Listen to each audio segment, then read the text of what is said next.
This was a Jesus who didn't die, who took revenge on his enemies and who kissed Mary Magdalene on the mouth. These were shocking and challenging texts, never before seen by a Western scholar. And although it was known they'd existed in antiquity, they'd been lost for nearly 1,500 years. What these documents show us is that in the early centuries, in the 100 or 200 years after Jesus' death, there were alternative visions of what Jesus was all about and what Christianity was supposed to be, different understandings of who God was, or even how many gods there were. And most of these documents claim to be representing the views of Jesus himself.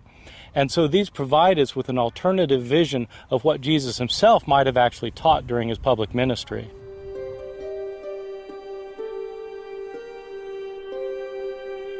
So why did these books end up buried here?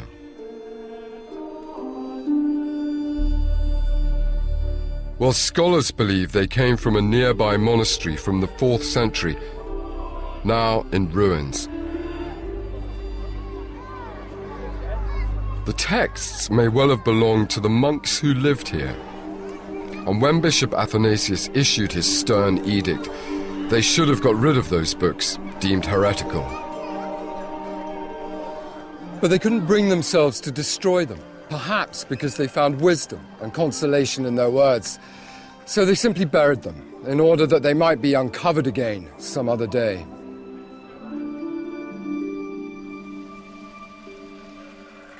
There's even a rumor that the skeleton found with the scrolls belonged to a slave ordered by the monks to carry the 13 books to their burial place, and then murdered to prevent him from ever revealing their secret.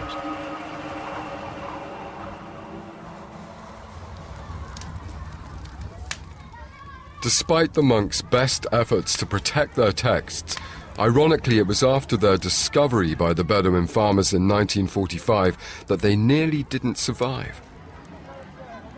Having found the papyri, the ringleader Ali ripped them up to divide them between his companions. When they showed no interest, he wrapped them in his turban and took them home. When he got there, he threw them into a courtyard which was reserved for animals. To make matters worse, his mother used some of the brittle leaves that evening to start a fire for the family meal. It's a miracle they survived at all. But survive they did, and one way or another the texts found their way north to the safety of one of Egypt's most respected museums.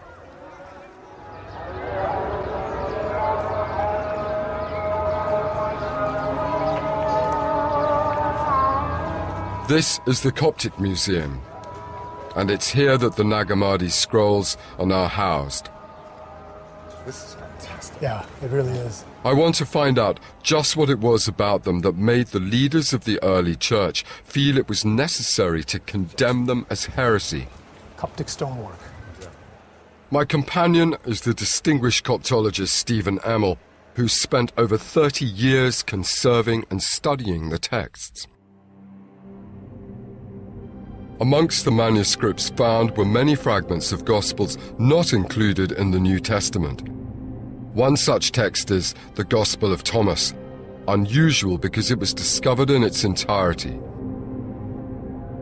It's attributed to, although not proven to be, the work of one of Jesus' disciples, famous in the New Testament as Doubting Thomas. He's the apostle who refused to believe in Jesus' resurrection until he saw it for himself.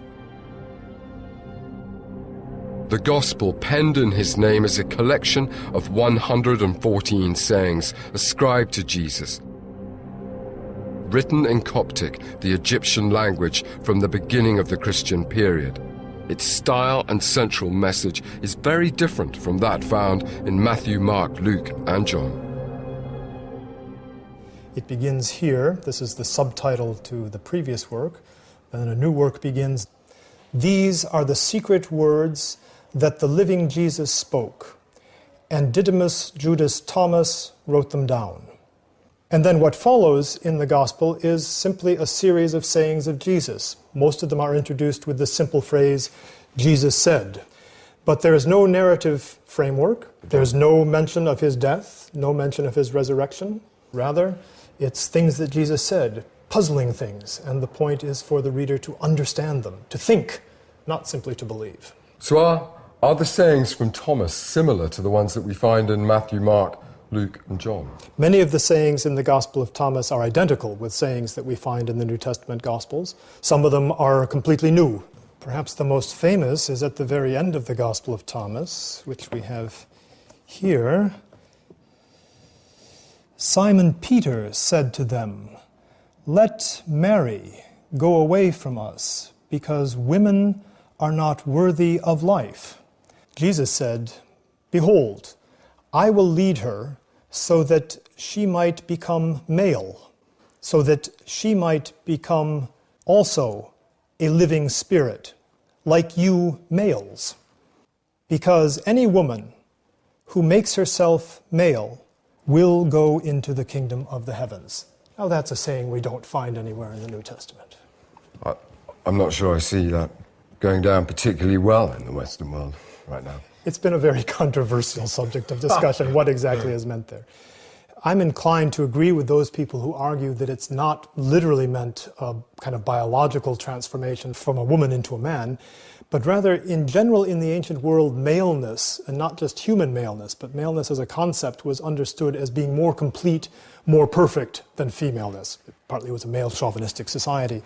And so that what's being said here is that any person, and especially any woman, who becomes a more complete or a perfect human being will enter into the kingdom of heaven.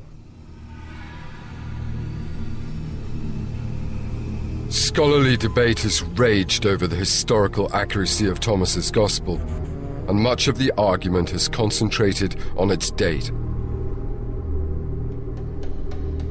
Although the physical manuscript of Thomas can be dated to the early 4th century, there's speculation that the content of the Gospel is far older. The logic goes that if it was written in the 1st century, it could well be earlier than the canonical Gospels. And if that's the case, it's the nearest we'll ever get to the historical Jesus. So is this the earliest information about Jesus that we have? It could be, because this form, nothing but a series of teachings of Jesus, a few very simple narrative frameworks, but no biographical information whatsoever, whereas the canonical Gospels, especially Matthew, Mark, and Luke, are cast as a kind of biography of Jesus. This form, transmitting simply what Jesus said, what he taught, is what scholars have for hundreds of years assumed was the more original form of the Gospel as the message of Jesus. So the Gospel of Thomas, certainly according to its form, could well be historically older, earlier than any of the Gospels in the Bible.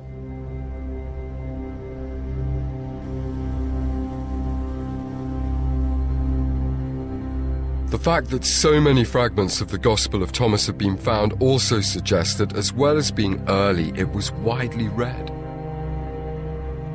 And the good condition of the Nag Hammadi text in particular was because it was written on the best quality papyri, save for the books that were highly valued.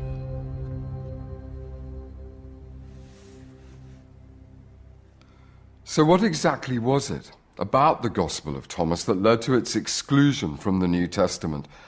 On the surface, a text that contains the sayings of Jesus hardly seems controversial.